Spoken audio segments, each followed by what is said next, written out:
Welcome, welcome, welcome to Modern Sages. We are so excited to have you here. We just wanted to thank you so much for your support. We've gotten so much good feedback, and so we're just so blessed. We want to thank you so much for all of those kind words and everything like that. We wouldn't be able to do all of this if it wasn't for you guys. So thank you so much. Yes, thank you. Today, we have an amazing topic.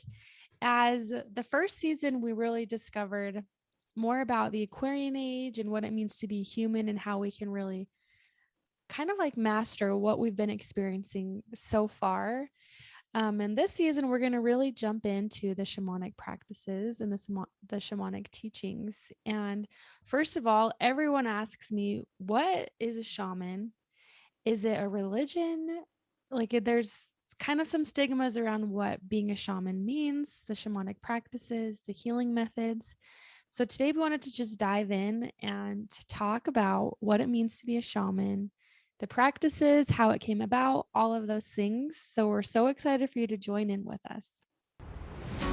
Welcome to Modern Sages Podcast. I'm Jenn Gilbreth. And I'm Candace Coons. With over 25 years combined, we have delivered messages from beyond, explored ancient healing wisdom, and integrated these profound teachings into our everyday life.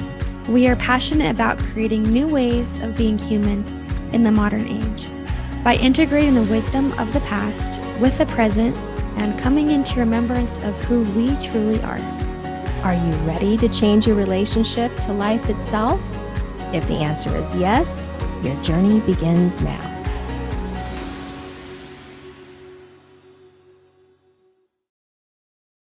As always, before we get started, we're going to talk about our tea today, and that is dandelion tea. There are so many. Dandelion is so funny because we naturally think it's a weed. We go outside, we're like, oh, we got to get rid of all the dandelions. My whole life, we grew up taking them out of the grass. But there are so many healing properties that come along with dandelion that it's almost comical that we think it's a weed because there is so many healing powers. It's like a magic plant that can bring so much healing. Yeah. Yes. I mean, who would have thought, right? I mean, one of the things that, we look at it like a weed, but when you look at the list of medicinal properties that comes with this tea, oh my gosh, I mean, it just covers everything. And of course, all herbs carry lots of antioxidants and vitamins and minerals. But when I was told that I needed to use dandelion tea, I was holding a lot of water retention and I was unable to lose weight. I was having a lot of kidney issues. And when I started to use dandelion tea, it helped me release that excess water from my body and help me with my elimination process. It helps not only with the kidneys, but it helps detoxify the liver, the intestines.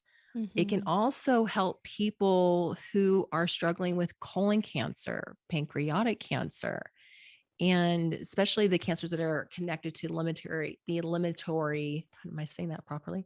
Eliminatory parts of the body, We're struggling with our words today. So it's just, it could save your life. We were talking about your friend. Yeah. Can you share that story? Yeah. My sister was in a holistic store and a woman came up to her and was like, have you tried dandelion yet? And she's like, no, I haven't. And she said, I was diagnosed with stage 3 cancer. And instead of going down the route of going through chemotherapy, I decided to take a holistic approach and I use dandelion every single day. And she said, I swear it cured me. And that is so powerful that something so simple it can have such a profound impact. And even in season 1, episode 9 with Sarah, she even discussed how different plants have different colors. And with dandelion, it's very much so, like Candace said, into the eliminatory situation. It's there to help heal things, to help clear with urinary tract infections, UTIs, all of those kinds of things that we do get as well. So if you haven't used dandelion yet, or if you're struggling in any of those areas, we would strongly suggest to go ahead and get some dandelion and give it a go. Just to see how beneficial it can be for you. So next time you look at the weed, you might think differently. Exactly. And then one other thing too that I think is amazing is it helps reduce inflammation. Yes. And most pain is a result of inflammation. So if you reduce the inflammation, you reduce pain in the body. And so even with that, I think that is just so amazing. And this is so shamanic because we're going to be talking about shifting perspectives, on how we look at life and how we look at this planet. And here we are, we're looking at a weed that is growing in our yard. And yet that very weed could possibly save your life. So it's a definitely, it's a different way of perceiving something in life, which is, I think, a perfect segue into what shamanism is all about, because shamanism is really about coming into right relationship with life, with yourself, with others, with this planet. And when you come into right relationship, it's really about shifting perspectives. It's almost like can you can literally just completely turn your paradigm upside down through shamanism and change your life forever just by shifting your perspective and your relationship to yourself and life. So anyway, I just think that's so cool that we're talking about dandelion, because it's like just shifting a perspective Mm-hmm. can make you look at this plant differently. And it's so it's just so reflective of our relationship with Mother Earth and what she provides to us, and being more conscious of her wisdom and the things that she has here for us to heal. And we just take it for granted. We just think, oh, it's no big deal. And yet something that's growing in our front yard could change our life. So Absolutely. anyway, I just thought that was so interesting because we're talking about shamanism. And as I was exploring and really reflecting, like, how am I going to talk about this? How are we going to talk about shamanism? That is really a core teaching in shamanism, and here we are, we're talking about dandelion, and we always talk about teas, but it's about changing your relationship to Mother Earth and using her amazing properties to heal your body, mind, and soul. So it's just really cool. It's so beautiful. And I think that as we're moving forward in the Aquarian age, and as people are becoming more aware of this multidimensional self, it's become a lot more consistent that you see the world waking up to honoring Mother Earth more, especially with the intake of what they're putting within their bodies. And there's this huge shift that's going on in that space as well. And so honoring that and moving forward into that space, it just falls in line with what's going on naturally that people are experiencing. But it also brings such a sacredness to what Mother Earth has to offer and all that she does for us. And so I love that aspect, that it's just such a beautifully aligned message. And shamanism is something that, even myself, backstory into this is that a while ago, my sister was like, hey, let's take this shaman course, like a 6-week thing.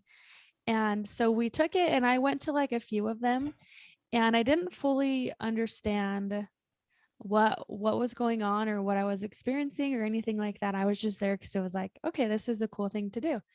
And then coming back from that, there was like a lot of, after I like talked about it, I was like, yeah, I'm learning about this. I had a lot of people that were like, that's not really against, like, that's against our religion. And it's like going outside of your religion to another religion. And I was like, I don't think that that's really what it was. Like, it wasn't anything that had to do with that. But there's so much stigma in that space. But it's funny so because much. I was introduced to it, and then it kind of just dropped off. And then, as I said in my story, during a really dark time in my life, Candace reached out to me after we had a session together, and we knew we would work together at some point, but not sure how that would work out. And you're like, hey, I'm taking students. And I just jumped back into that. So it's almost like it's come a couple of times for me to really integrate it into my space. And it hasn't taken away, it's just added. And that's what shamanism also is. It's not a religion.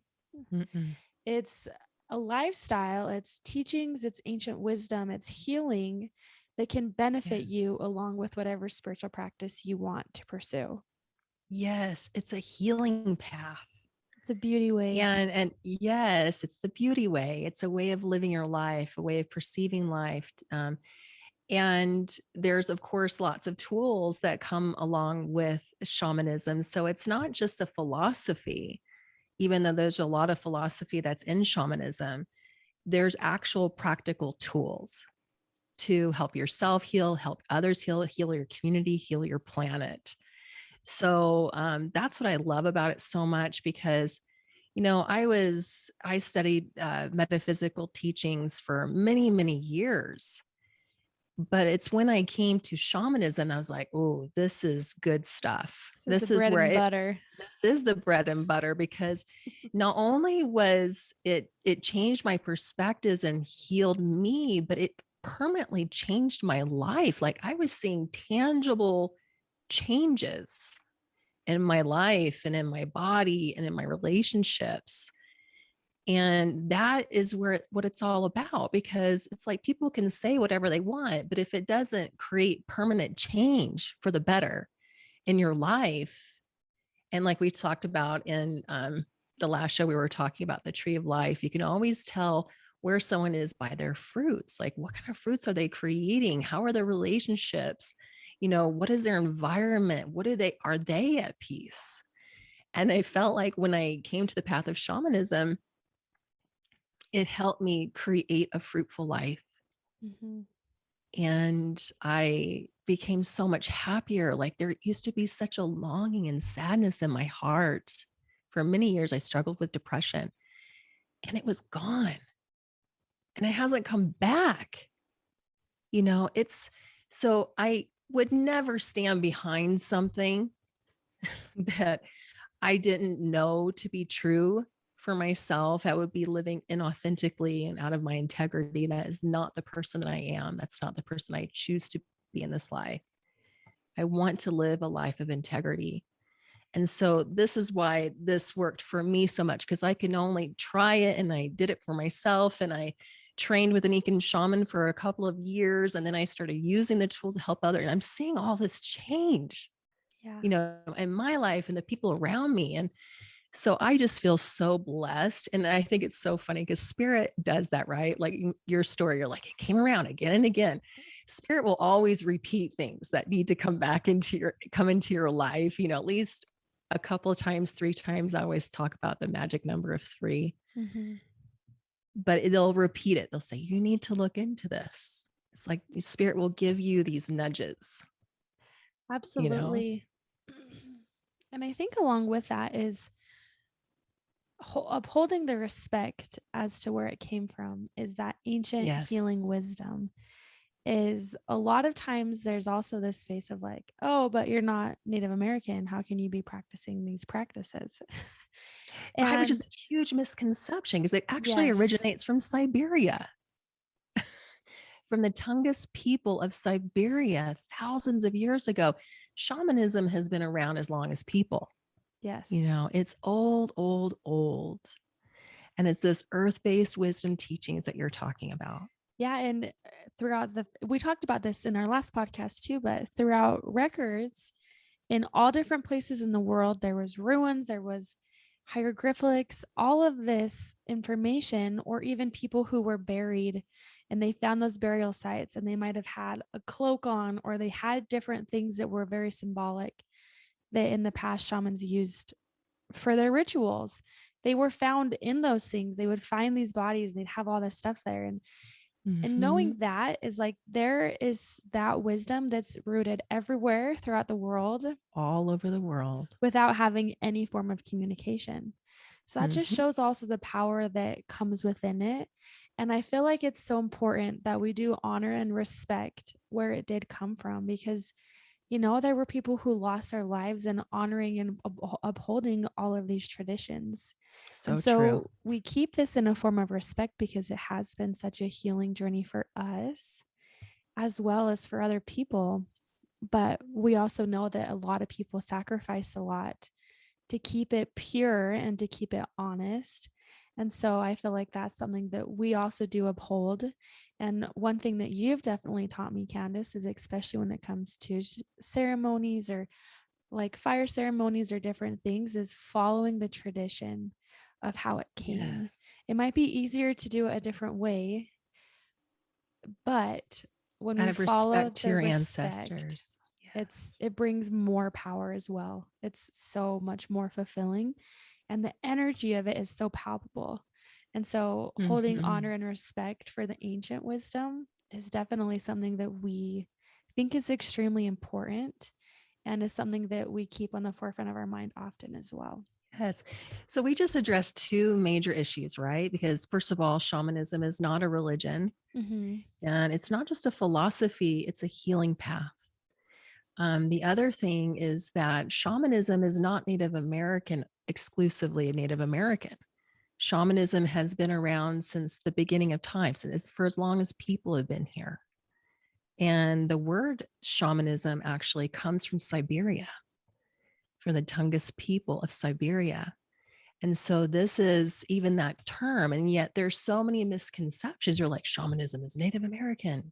Mm-hmm. It's like, no, there's different shamanic paths, and they are based off, there are certain traditions that come from that place in the world that were infused into that shamanic path. So like I was trained in Incan shamanism, and I've always had a passion for Native American shamanism. So I usually blend the two of Incan and Native American shamanism. But you could be Nordic, a Nordic shaman. You can be anywhere all over the world. And also, to even with a Native American shamanism, there's some things that are interesting that are across the board. Like you were saying, like there's certain teachings that these people from all over the world that say are the same, which is really wild, because you're like, how do these people hang out and talk? And how did this person all the way from Siberia talk to the person here in the Americas or in, Peru?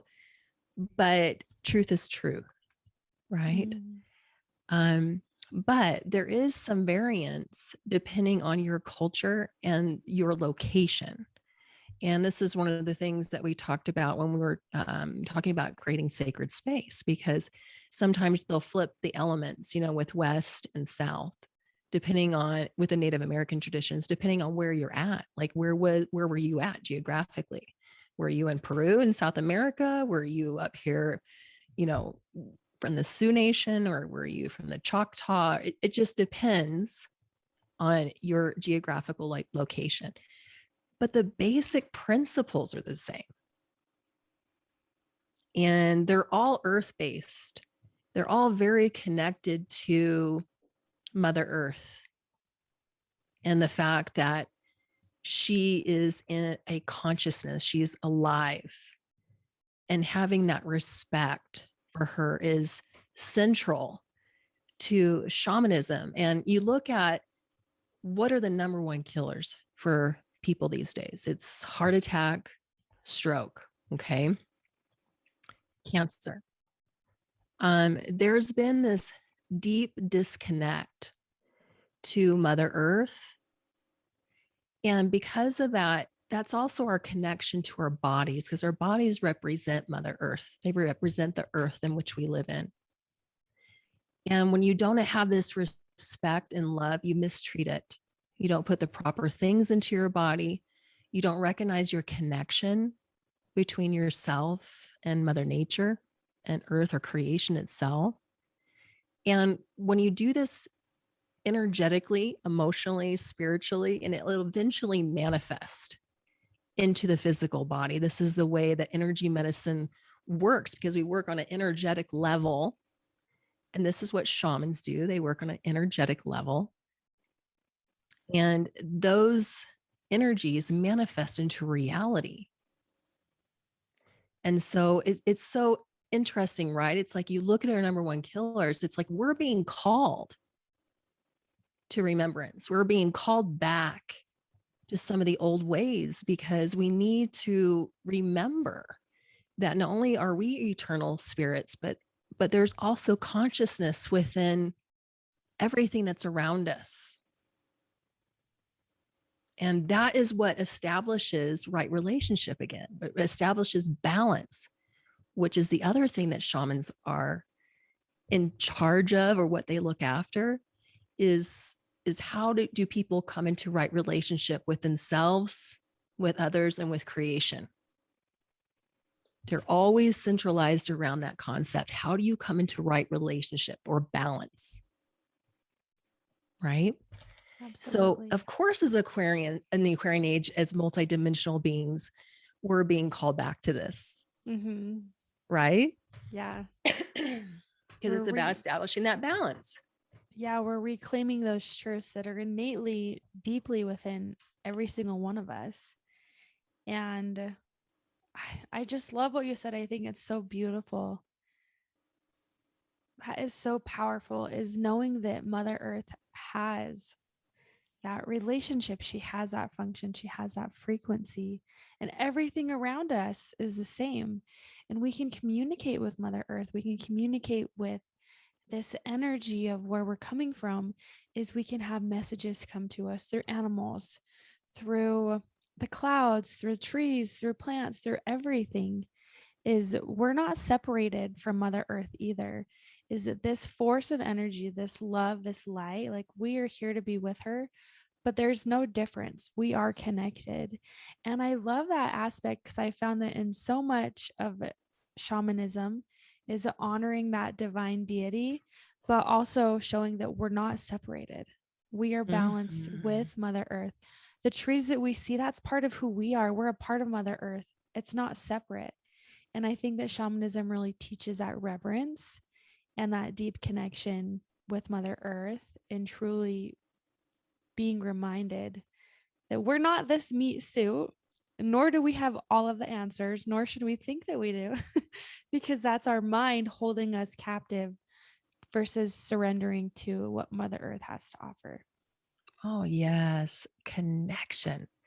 We live in a society and a reality where, we have technology. We can connect with people from all over the world, through the phone, through the internet, all these different ways, right? You would think that we would feel more connected than ever. But when I speak with people, when I connect with other people and their longings, I don't hear that. I feel like people are more lonely than ever.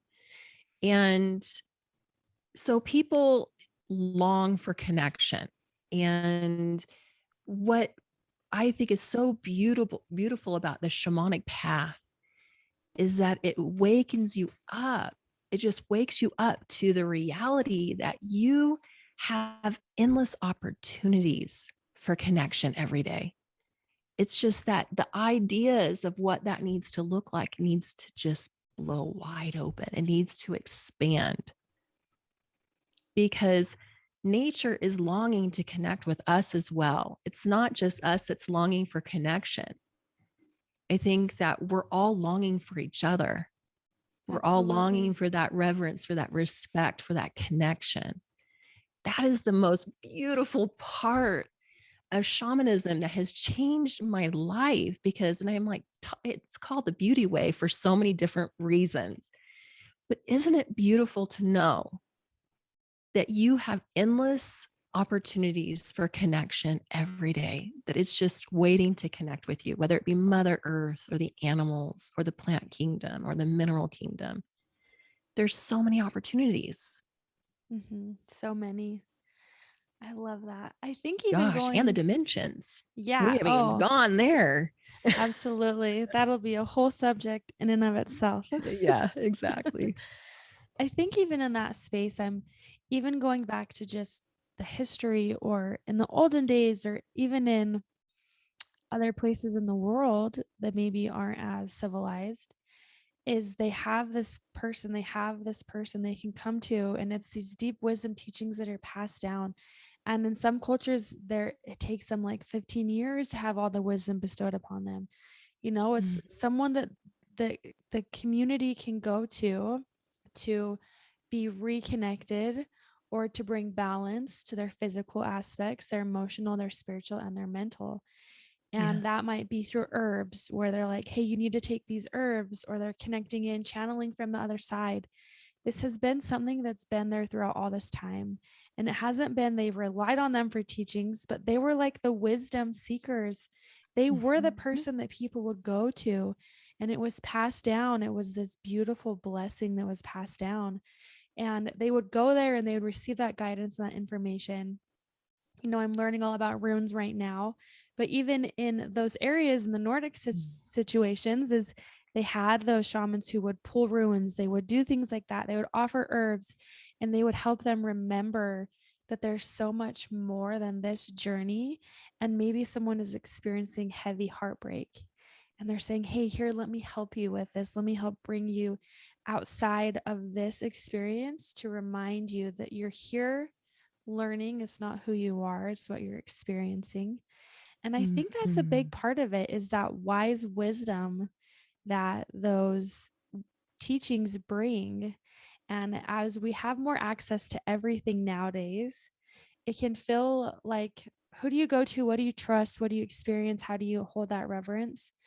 And Candace, you have a lot of different books that you would suggest that you have to anyone who's interested in that. Yes. So what books do you have in your space there? Oh, goodness. Yeah. So I have a stack of books. I'll show you in the camera here. I'm just next to my, desk, but I'll take a picture of it, and so we can post on the reel. But these are from different traditions, but these are just books that I've read over the years. And there's actually so many more that I've read from Don Miguel Ruiz's family, him and his sons. I've read all of their books, and they are fantastic. They're easy reads, and they're really great books to really understand shamanism. But I would say probably I would start with Don Jose Ruiz's A Wisdom of the Shamans is a great one to start, because it's very simplified. And I'd also recommend this book. I don't know if you can see that. Shamanic Wisdom for a Shifting World. Yes. By Nancy Westcott and Michael J. Gerbert. It's Michael Garbett. We'll put a link down on our show notes with all those books as well. I would say those are the easiest reads that I've read over the years, because they're real basic. They're to the point. The other ones go much deeper, and it takes more time to read them, to understand them. And so, but yeah, I love what you brought up. But there are these wisdom keepers, because shamans are considered the teachers, the storytellers, the visionaries, and ceremonial leaders of their community. And we need these people in our community, in our tribes, in our lives. They bring something to our lives that cannot be replaced by anything else, really. Although, all shamans, they're kind of the bridge between the seen and the unseen worlds. And they help bring people back into remembrance of who they are, of their own divinity, their own wisdom that is held within themselves. At the same time, it's really nice to be able to go to someone and say, I need to get back to me. I need to do my own healing work. I need to do my own journey. Can you help me? Can you assist me on this journey? That's what I needed. Me too. And yeah, I think we all need them.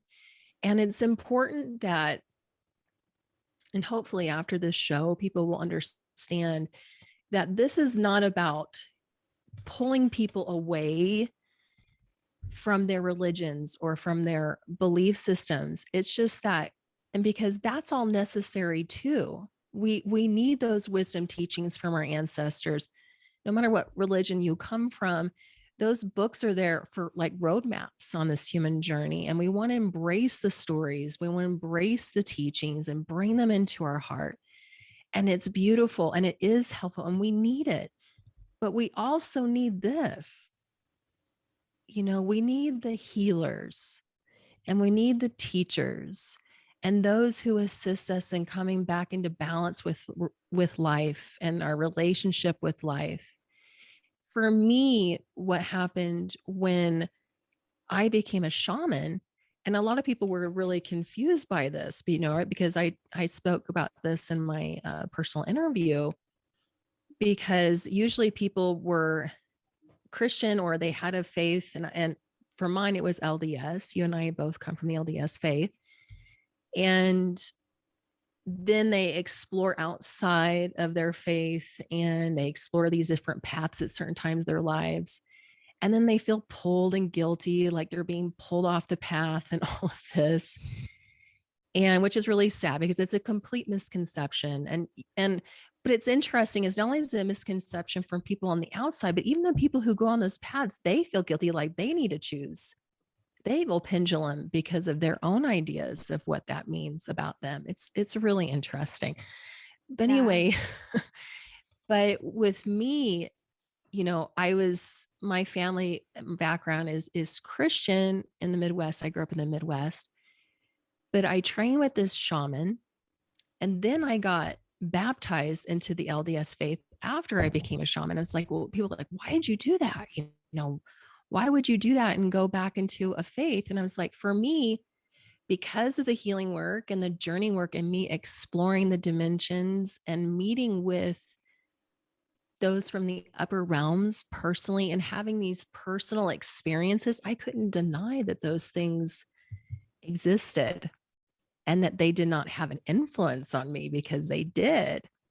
And that's what I love about shamanism, because it's like it takes it from the head and into the heart and a personal experience. It's like, instead of just talking about the angels and talking about the Lord or talking about your Heavenly Father, Mother, Creator, or talking about the Ascended Masters, if you go into the New Age teachings, when you are working in the path of shamanism and you're going through your healing process, there are no limitations to who you can spend your day with. You can go there and you can have those personal experiences. And that for me deepened my faith. So it's interesting how this all comes about, but that's one of the beautiful things about shamanism. It's about not only that reclamation of your divinity, but it's actually having that experience. It's like taking it out of here and putting it in here. Yes. And you can't, after that, you're forever changed. You can't go back. Right. I love it. You can't go back. It's very changing, and it's soul. I keep saying like soul profound, but it really is like this profound space within your soul that does come forward after that. And so I love that helped you strengthen your faith. And it's also helped me heal from a lot of wounds that I've experienced as well. Is honoring that and seeing that and working through that instead of getting stuck or resentful or heavy in that way as well. One thing I think we should address also is that there is shamans who offer plant ceremony, and you and I are not plant-based shamans. So let's kind of talk about the difference between that. Would that be okay? Yeah.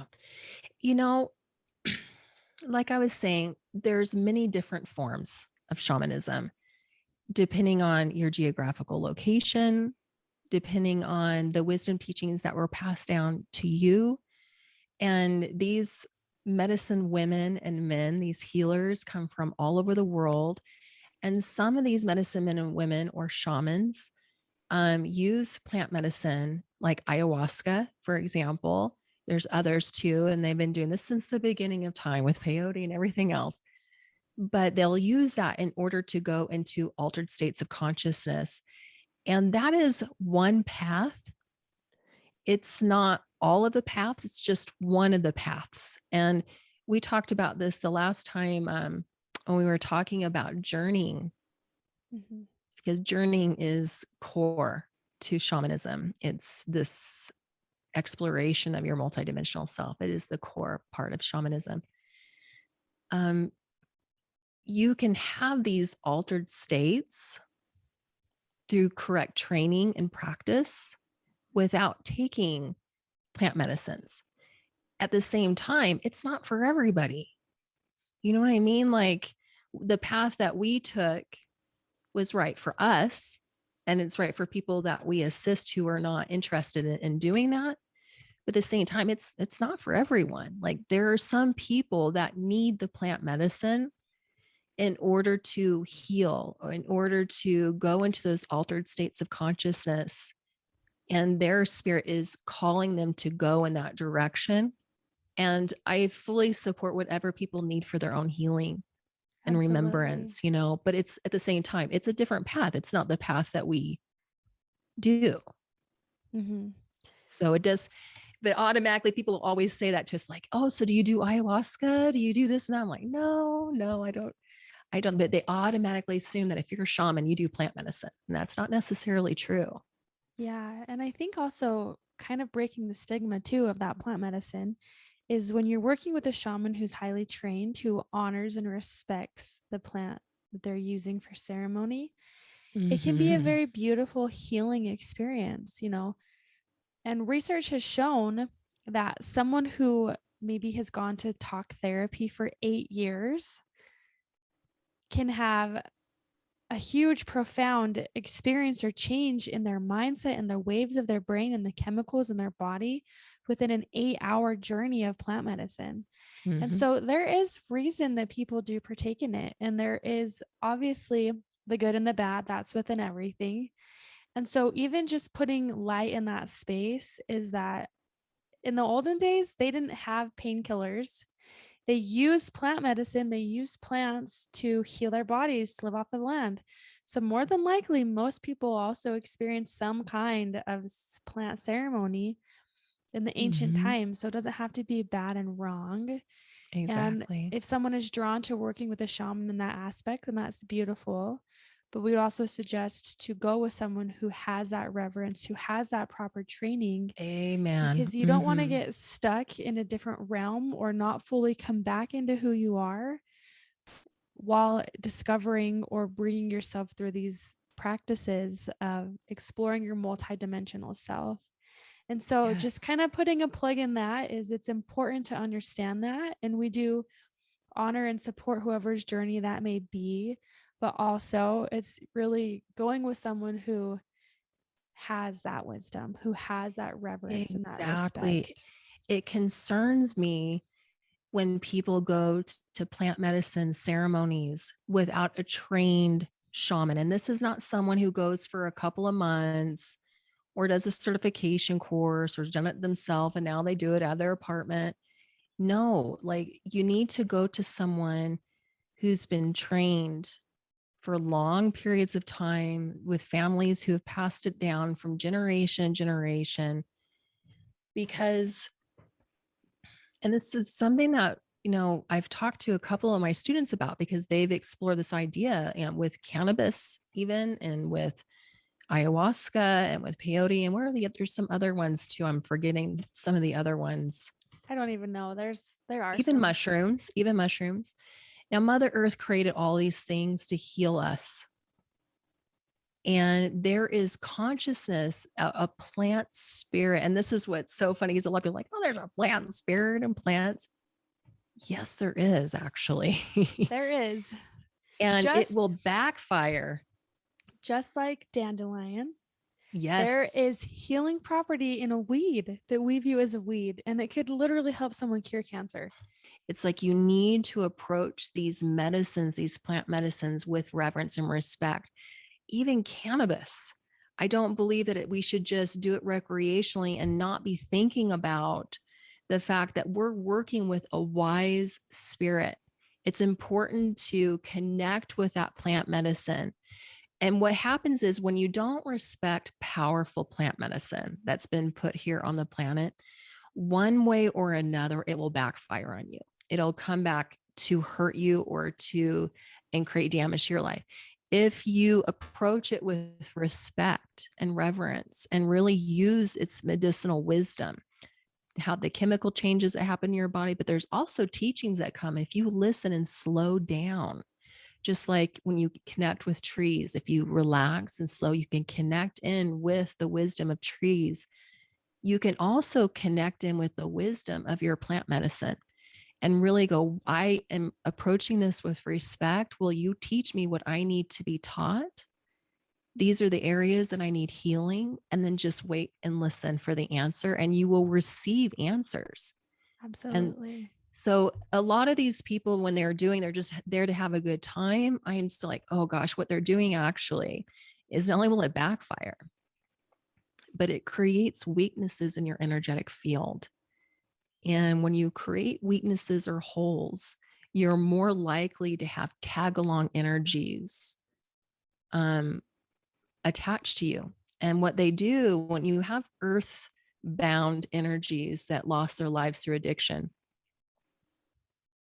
or you have tag along energies that are resonating at such a low frequency, they want to have that high. They want you to use in order for them to experience. Because if they latch on your energetic field, they get a download of that energy. So it's almost like a parasite that's like depleting you energetically, physically, your life force energy.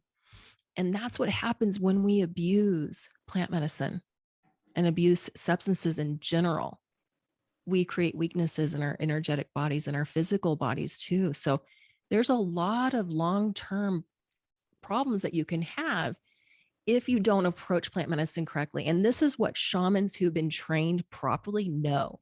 They know how to guide you through this process, help you integrate process. A lot of people who lean into that maybe have a harder time trying to sit still or to calm their mind. And so what I love is the practice that we participate in is through journey work. And in our last podcast, we talked all about journey work. So if you want to learn more about that, definitely listen there. However, it's a space in which we can connect into our multidimensional self, explore these different dimensions, these different frequencies that are carried within us to bring in those soul changing lessons, those healing aspects that someone might experience if they were having a ceremony with plant medicine. And so you don't have to work with a shaman who does plant medicine. There's other opportunities or other ways of shamanism that can be just as effective, if not more at times, depending upon what it is that you need for your journey. So I think that's good to talk about those misconceptions.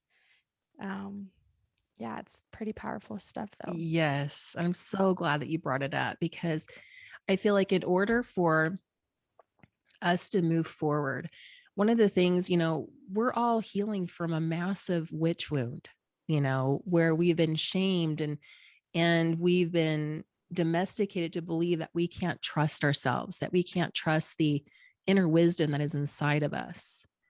And in order for us to heal this, we need to kind of eliminate all the misconceptions. We need to come back to why these were here in the first place, and why did we use this as a healing tool? Because if we can't talk about it and get through those misconceptions, we can't move forward fully, because people fear what they don't know. It's like, as soon as you just talk about it and we get this all out on the table, all of a sudden it's like, oh, well, that makes sense. I can see how this would be healing. And oh, I would love to do that. I think that's what I need in my life right now. And on my gifts of spirit, this is a normal part of me. It's not something that's weird or unholy. I can trust my intuition. I can trust my gifts of spirit. I can participate in sacred ceremony, and it doesn't make me evil. And when I participate in sacred ceremony, I'm healing a part of myself that needs healing. I'm connecting with Mother Nature and Earth and her healing energies. I'm connecting with the spirits on the other side to assist me with my healing. And I can do all of this centered in the heart and centered in love, and bring profound change and healing to my life and to those around me. And what we need to realize too is that the most responsible thing that we can do in this life is do our own work. Yeah, we came here to do it. Yes. It's not to go and try to fix someone else. First, you must fix yourself. First, heal yourself. energetically that changes you and that affects everybody around you.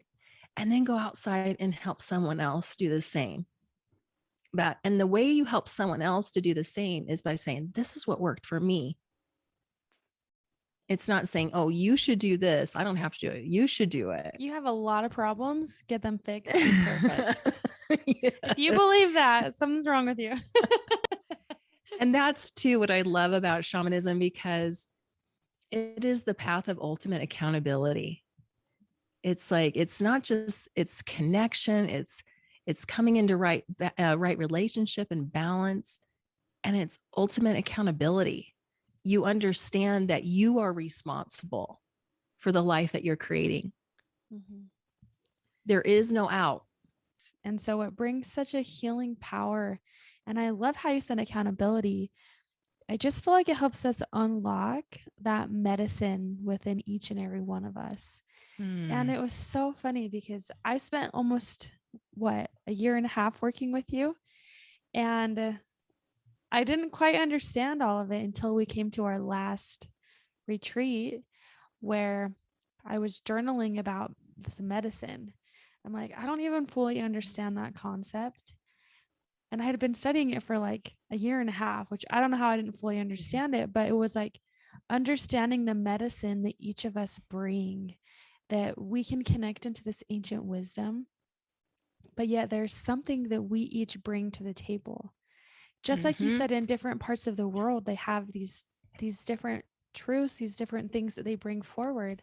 Well, we have that as well. And so I love when you're saying, you know, this is a path of shamanism, but there's also different avenues that you can take within that medicine that you are to bring forward. And that medicine is soul healing. It's not putting a band-aid on something. It's fully going in and integrating to the root and healing what needs to be healed versus putting a patch on it or taking something to have more side effects It's like, hey, let's get to the root cause and heal that understanding. But everyone's medicine's going to be different. And so it's beautiful because we can heal, we can change, but we don't have to only follow one specific way, because we all came here to be authentic to us. And so we can take all of those things and move it forward and make it your own. Yes. With the gifts that have been bestowed upon you. Yes. I love that. And the other thing too, it's so interesting. You were talking about, I didn't really get it until then, even though we've talked about it, but you didn't really get it. But that's this path too. It moves in a spiral. Yeah. And it's almost like you'll get these deeper revelations within yourself. It's like, oh, you see it from this angle, and then you'll see it from a different angle. And then you'll come down to a deeper level, like, oh my goodness, I didn't even think about that. And then you see it from that angle, and it just keeps going and going. I remember when I was talking to you about how is creating sacred space, and I've been doing this for over a decade, right? The shamanic way. Mm-hmm. And I came into the seventh direction. And all of a sudden, one day, I just had this vision, and I was centered in the flower of life, which is called the seed of life. And I was seeing how this energy was moving in these figure 8 motions all over my energetic field. And it just brought this deeper level of understanding. It was like all of a sudden, I just got it on such a deeper level that it was something like it was there all along, but I didn't recognize it for all of those years. And it's the same thing that I've been doing every day, right? So there's layers upon layers, and that's what's so beautiful, because it never stops. It's like the exploration of creation that is inside of you and it's outside of you. It just keeps going and going and going. And it's so beautiful. And there's so much learning that we can experience with it as well. Is, you know, one month it might be like, oh, I want to study all of the religions. The next one is like, hey, I want to learn about this. I want to learn about that. And just almost like embracing the chaos a little bit, it feels like, because that's part of the healing journey, is seeing what works and what doesn't work. And having that basis, that foundation, I don't know, it just brings this understanding in a different way where it's not making anyone else wrong for their experience. It's like honoring that and then moving forward through it, or saying, I honor your journey. That might not be for me, but if it's for you, that's beautiful. And I think that's Yes. part of what shamanism is like seeing people for who they really are versus what they're experiencing. You can't hold sacred space. You can't help someone be balanced in who they are if you view them in a negative lens. It's like you have to let Mhm. go of all of that. And shamanism helps bring that where you see the best, you see the divinity within each person. And not Yes. only that, you say, hey, here's some tools. I'm not going to do it for you. Here's some tools for you to go out and explore yourself so that you can heal yourself. Because the only healing that's really soul changing is the healing that you do personally. No one can do it for Yes. you.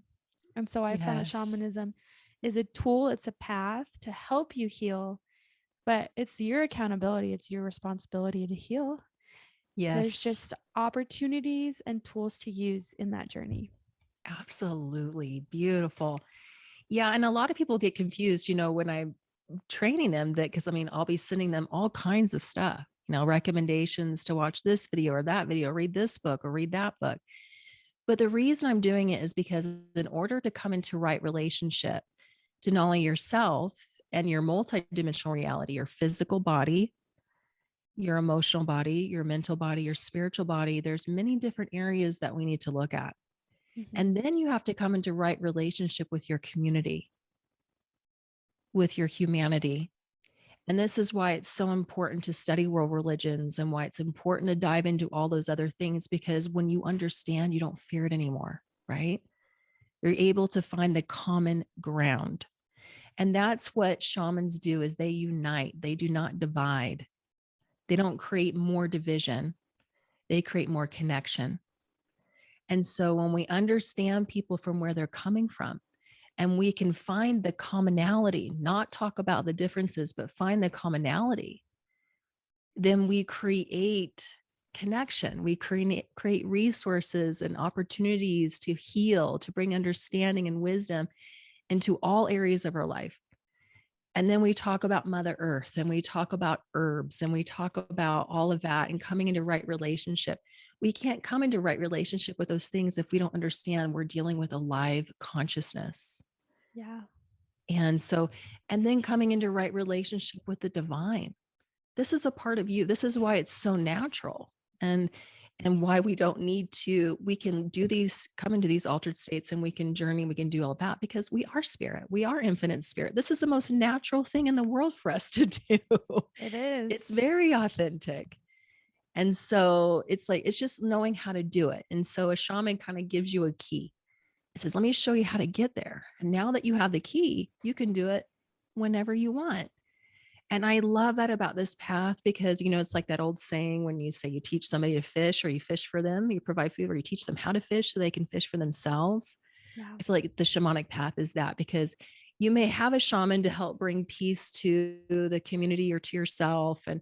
And because that is one of the roles, is doing sacred ceremony. And um, they're also very connected with the fertility of the planet. So anything that helps the planet flourish and grow is a concern for a shaman.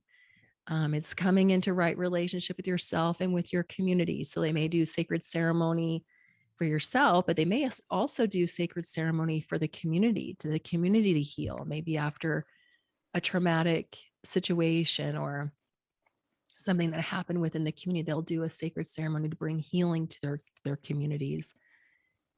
And 3, shamans provide healing for people. They bring light into dark places.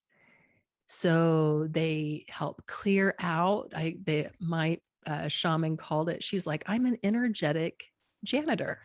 She's like, I look at myself like a janitor, which I thought was so funny. But what she was talking about is she goes in and she brings light into the dark places, whether that be in yourself, your energetic body, and working on you as a healer and clearing out imbalances in the chakras or the energetic body, or they bring light into trauma and parts of the self that's been fragmented, the soul, and bring that to light so you can become more whole and happy in your life. Or they bring light into properties or homes and do property blessings and cleansings and bring light into dark energies there, where they help release spirit to the light. They've helped earthbound energies go to the light when they're ready. So a shaman does those things too. They bring light into the dark places. That is so beautiful. The actual definition of shamanism is, I was telling you how the Tungus people of Siberia that are the ones that came up with the word shamanism. And what does this mean? And what it means is he who sees in the dark. Oh, interesting. Isn't that cool? Or he who works with fire. I love it. I love that because, shamans hold sacred ceremony and do sacred fires, but the fire represents the divinity that is within each person. And shamans bring light to where there is darkness. Yes. So I love how even the literal meaning of the word is so connected into what the role of the shaman is. So my hope is that after listening to the show, now you have a better idea of what a shaman is, or a medicine man or a medicine woman. It really is the same thing. It's just that a medicine man or medicine woman uses their particular gifts to bring healing in their own way. But a shaman brings the light to the dark places. They provide tools for you to use to help you understand life.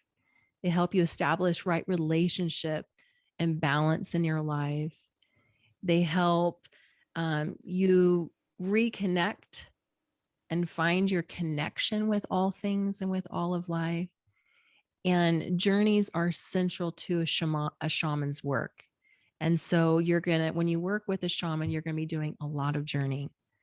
And so I hope that helps people understand, because it's not a religion like we were talking about. And it's not just a philosophy, because it's very pragmatic. It provides tools for you to use to help you bring yourself back to remembrance. Absolutely. And it changes your life forever. And in a beautiful, positive way, it just really does. So I hope that everybody in our audience enjoyed the show. And if you have any more questions, don't hesitate to reach out. Thank you for watching Modern Sages. Don't forget to like and subscribe to our YouTube channel. We are so grateful for your support. We have an Instagram account as well as on Facebook. We have our podcast, which is the Modern Sages podcast. And we are so excited to launch our Gifts of Spirit classes in our Modern Sages Mystery School. Absolutely. Oh, we're so excited. So we're going to link the information below in the show notes for more information about our mystery school.